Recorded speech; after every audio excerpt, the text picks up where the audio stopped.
obudde bwabadde bwa musana ogwakanga bwe gukuba kuba muwadde ng'ebitundu ebyebulunguludde ennyanja Nalubaale byafunyeyo enkuba omwabadde okubwatuka okw'eggulu.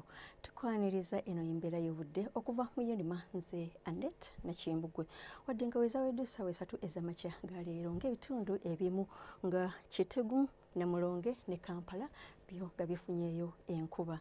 Olwaleero ekifaananyi ky'ebyembeera y'obudde ku ssemazinga Africa kiraga nti empewo ez'omukalo ezibadde zikungunta okuva mu bukiikaddyo ku ssemazinga Africa zikendedde amaanyi, kiviiriddeko omukuubo gw'enkuba okusenvula nga gudda mu bitundu byaffe omuli eggwanga lyaffe, ng'ekyo kye kiviiriddeko embeera y'obudde ey'ekiddedde awamu n'enkuba etonnya ebiwugiro nga mwetobeseemu n'okubwatuka okw'eggulu mu bitundu ebimu mu ggwanga lyaffe.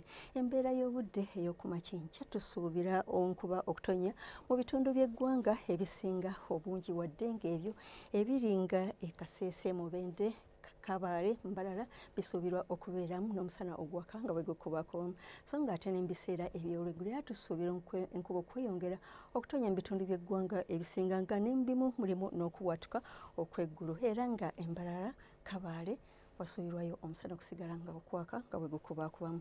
Ebbugumu ly'empewo eryawagulu tulisuubira okutuuka ku centigrades 27 mu kibuga kyattu Kampala, so ng'ate ebitundu ebyebulunguludde ennyanja Nalubaale n'ebyo ebimu eby'ebugwanjuba bw'eggwanga tusuubira temperature okutuuka ku centigrades 28.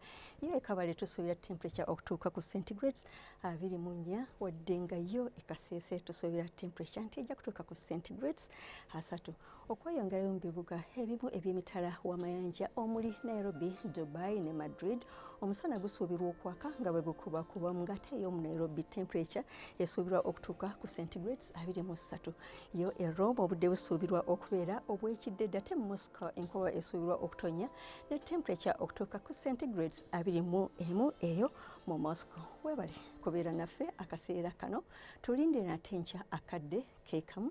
Nze Annette Nakimbugwe, weeraba.